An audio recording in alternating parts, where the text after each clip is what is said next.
warahmatullahi wabarakatuh. Kembali lagi di channel Alderis dalam mata pelajaran Pendidikan Pancasila dan Kewarganegaraan kelas 7 semester ganjil. Sebelum kita membahas materi yang akan kita bahas dalam pertemuan kali ini, alangkah baiknya kita berdoa terlebih dahulu bersama-sama menurut kepercayaannya masing-masing untuk mendoakan saudara-saudara kita di luar sana yang saat ini banyak mengalami musibah.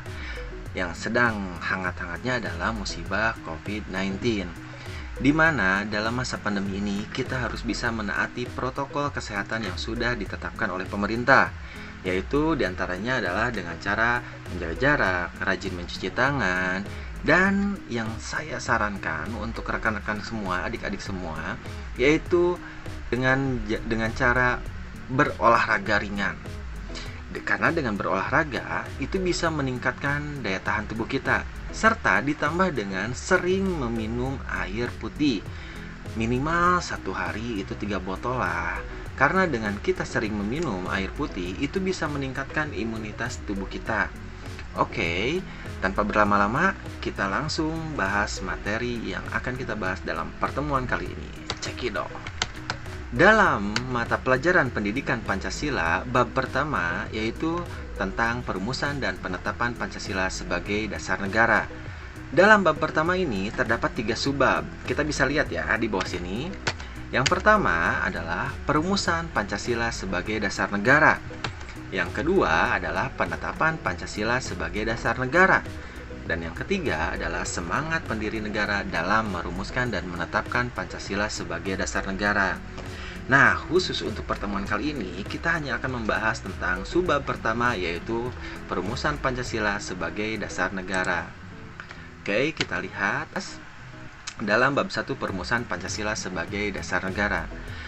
Yang pertama, muncul pertanyaan, kapan Jepang mulai menguasai Indonesia? Ada yang tahu? Oke, kita lihat, kapan Jepang mulai menguasai Indonesia? Jepang mulai menguasai Indonesia setelah pihak Belanda menyerah di Kalijati, Subang, Jawa Barat pada Perang Asia Timur Raya, yakni bertepatan pada tanggal 8 Maret 1942. Nah, selanjutnya, apa itu BPUPKI dan apa tujuan dibentuknya BPUPKI? Ada yang tahu? Oke, BPUPKI dibentuk dengan nama Dokuritsu Jumbi Tyosokai atau disebut dengan Badan Penyelidik Usaha-usaha Persiapan Kemerdekaan Indonesia. Lantas, tujuan BPUPKI ini dibentuk oleh Jepang adalah untuk menyelidiki usaha-usaha persiapan kemerdekaan bangsa Indonesia.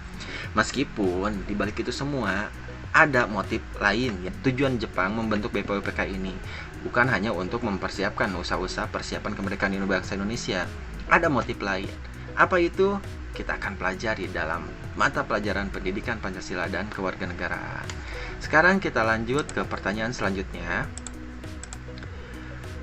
Kapan BPUPKI dibentuk? Nah, BPUPKI dibentuk pada tanggal 29 April 1945 bersamaan dengan hari ulang tahun Kaisar Hirohito.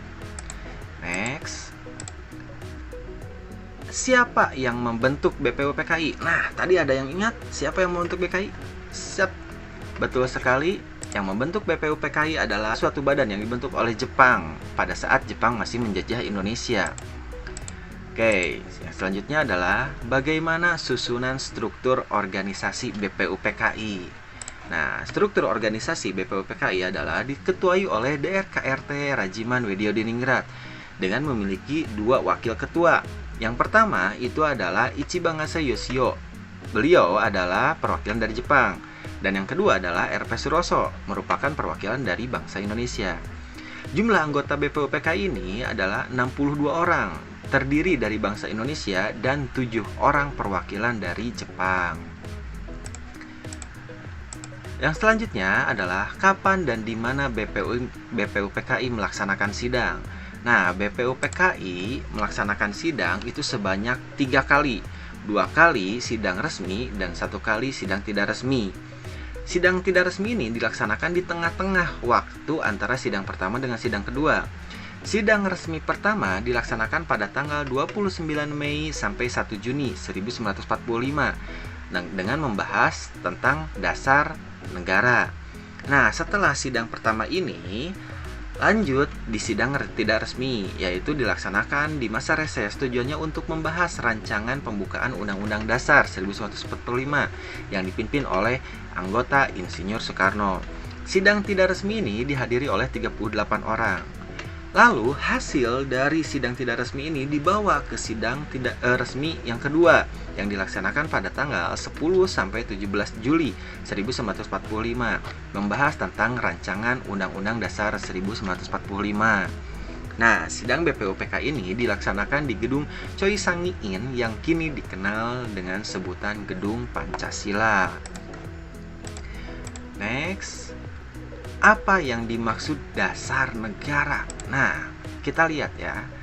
Dasar negara adalah dasar hukum yang dibuat untuk mengatur segala penyelenggaraan ketatanegaraan suatu negara dalam segala bidang ya, baik itu bidang ideologi, politik, sosial budaya, serta pertahanan dan keamanan. Dasar negara merupakan falsafah negara yang berkedudukan sebagai sumber dari segala sumber hukum. Jadi semua hukum yang dibentuk, yang dibuat di suatu negara itu harus berdasarkan dari dasar negara. Jangan bertentangan dengan dasar negara. Nah, dasar negara yang berlaku di Indonesia adalah Pancasila. Jadi semua hukum yang akan dibuat, yang akan diberlakukan di Indonesia itu jangan sampai ada yang bertentangan dengan Pancasila. Kenapa? Karena Pancasila adalah dasar negara. Jadi bisa ditarik kesimpulan bahwa dasar negara atau pasal Panegara Indonesia adalah Pancasila, di mana semua hukum yang ada di Indonesia tidak boleh ada yang bertentangan dengan Pancasila. Oke, kita next. Siapa yang merekomendasikan dibuatnya dasar negara? Nah, yang merekomendasikan dibuatnya dasar negara adalah Dr. KRT Rajiman Widyodiningrat pada pidato awal sidang pertama selaku Ketua BPUPKI. Lantas muncul pertanyaan selanjutnya, apa? Siapa saja yang mengusulkan dasar negara tersebut? Yang pertama ada pada tanggal 29 Mei 1945, Muhammad Yamin secara lisan mengusulkan dasar negara. Yang pertama adalah peri kebangsaan, yang kedua peri kemanusiaan, ketiga peri ketuhanan, 4 peri kerakyatan, 5 kesejahteraan sosial. Yang kedua, pada tanggal 29 Mei 1945 masih dengan orang yang sama yaitu Muhammad Yamin mengusulkan dasar negara secara tertulis dengan isi yang pertama adalah ketuhanan yang Maha Esa, kedua kebangsaan persatuan Indonesia, yang ketiga rasa kemanusiaan yang adil dan beradab, yang keempat kerakyatan yang dipimpin oleh hikmat kebijaksanaan dalam permusyawaratan perwakilan, dan yang kelima keadilan sosial bagi seluruh rakyat Indonesia. Lalu yang ketiga itu adalah tanggal 31 Mei 1945, Supomo mengusulkan dasar negara dengan isi persatuan, kekeluargaan, keseimbangan lahir dan batin, musyawarah, serta keadilan rakyat. Nah, yang terakhir adalah Insinyur Soekarno pada tanggal 1 Juni 1945 mengusulkan dasar negara dengan isi kebangsaan Indonesia, internasionalisme atau peri kemanusiaan, mufakat atau demokrasi, keempat kesejahteraan sosial, dan yang kelima ketuhanan yang berkebudayaan. Jadi yang mengusulkan dasar negara ada 3 ya. Yang pertama Muhammad Yamin, yang kedua Supomo, yang ketiga Insinyur Soekarno. Oke, kita lanjut. Panitia kecil dan panitia 9. Nah, di sini saya sudah membuatkan suatu bagan ya. Kita mulai dari yang pertama. Pada tanggal 29 Mei sampai 1 Juni 1945 dilaksanakan sidang resmi pertama BPUPKI. Nah, pada akhir masa sidang pertama dibentuklah panitia kecil. Dengan anggota, kita lihat anggota panitia kecil. Anggotanya diketuai oleh Insinyur Soekarno. Lalu memiliki anggota Ki Bagus Hadikusumo, Kiai Haji Wasid Hasim, Mr. Muhammad Yamin, Sutarjo Kartodikusumo, A.A. Maramis, Otto Iskandar Dinata, dan Dr. Andes Muhammad Hatta. Oke, kita lanjut. Lantas apa sih tugas dari panitia kecil ini? Kita lihat apa tugas panitia kecil. Mengumpulkan menyangkut beberapa masalah, yakni Indonesia merdeka. Usul-usul ini dimasukkan dalam beberapa golongan. Yang pertama, golongan usul yang meminta Indonesia merdeka selekas-lekasnya. Kedua, golongan usul yang mengenai dasar. Yang ketiga, golongan usul yang mengenai soal unifikasi atau federasi. Yang keempat, golongan usul yang mengenai bentuk negara dan kepala negara. Kelima, golongan usul yang mengenai warga negara. Keenam, golongan usul yang mengenai daerah. Ketujuh, golongan usul yang mengenai soal agama dan negara. Kedelapan, golongan usul yang mengenai pembelaan. Dan yang terakhir, golongan usul yang mengenai soal keuangan. Oke, kita lanjut.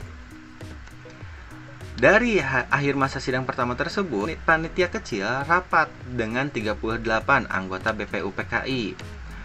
Nah, dilaksanakan di kantor Jaya Hokokai. Selanjutnya, dibentuklah panitia 9, di mana anggota panitia 9 adalah dengan ketua masih tetap Insinyur Soekarno dan anggotanya terbagi menjadi dua. Yang pertama dari golongan kebangsaan ada Muhammad Hatta, Muhammad Yamin, A. Maramis, Mr. Ahmad Subarjo. Dan golongan kedua, yaitu golongan Islam, ada Kiai Haji Wajid Hasim, Kiai Haji Kahar Muzakir, Haji Agus Salim, R. Abikusno Cokoro Sujoso. Oke, kita lanjut. Apa tugas dari panitia 9? Tugas panitia 9 adalah bertanggung jawab dalam merumuskan dasar negara Indonesia merdeka. Yang kedua, memberikan masukan baik secara tertulis ataupun lisan, serta membahas dan merumuskan dasar negara Indonesia merdeka. Yang ketiga, menampung masukan dari berbagai pihak terkait pembentukan dasar negara Indonesia. Yang kelima, menyusun naskah rancangan dasar negara Indonesia. Dari panitia 9 ini, panitia 9 melakukan rapat, yang dimana rapatnya dilaksanakan di Jalan Pegangsaan Timur nomor 56 Jakarta, yaitu di kediaman Insinyur Soekarno. Nah, hasil rapat dari panitia 9 ini pada tanggal 22 Juni 1945 terbentuklah rancangan pembukaan hukum dasar atau yang disebut dengan Undang-Undang Dasar, ditandatangani oleh panitia 9. Rancangan pembukaan hukum dasar ini diberi nama yang berbeda-beda. Yang pertama itu oleh Insinyur Soekarno disebut Mukadimah. Yang kedua oleh Mr. Muhammad Yamin disebut dengan Piagam Jakarta. Dan yang ketiga oleh Sukiman Wirjo Sanjojo diberi nama Gentleman Agreements. Nah, dari sini dibawa ke sidang resmi kedua BPUPKI pada tanggal 10 sampai 17 Juli 1945. Lalu pada tanggal 14 Juli 1945 Mukadimah ditandatangani oleh BPUPKI. Akan tetapi pada tanggal 18 Agustus 1945 Mukadimah dirubah dalam sidang PPKI. Apa yang menyebabkan perubahan tersebut? Nah, kita lihat alasannya. Latar belakang perubahan naskah Piagam Jakarta. Menurut Muhammad Yamin, bisa dibaca ya, ada ofisir dari Angkatan Laut Jepang yang memberitahukan bahwa wakil-wakil Protestan dan Katolik dari wilayah yang dikuasai oleh Angkatan Laut Jepang merasa keberatan dengan bagian kalimat rumusan dasar negara dalam naskah Piagam Jakarta yang menyebutkan salah satu agama, yakni Islam. Nah, berdasarkan masukan tersebut, sebelum sidang PPKI dimulai, Muhammad Hatta mengajak pertama Ki Bagus Hadikusumo, Kiai Haji Wajid Hasim, dan Mr. Kasman Singodimejo serta Mr. Teku Muhammad Hasan.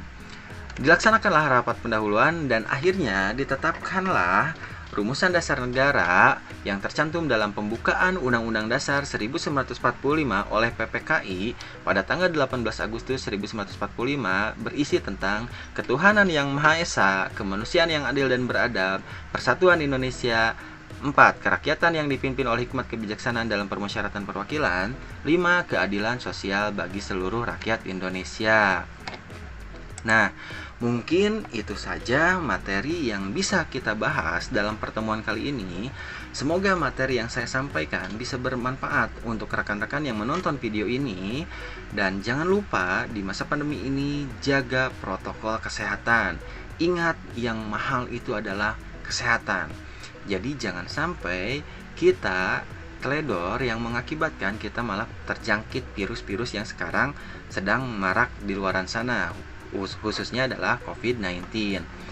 Maaf bila mana ada kesalahan, salah kata, salah ucap dalam video kali ini. Karena itu saya memohon masukannya, tinggalkan di kolom komentar bila ada masukan untuk saya, supaya kedepannya saya membuat video yang lebih baik lagi dari yang sekarang. Mungkin itu saja dalam pertemuan kali ini. Billahi taufiq wal hidayah. Assalamualaikum warahmatullahi wabarakatuh. See you next time.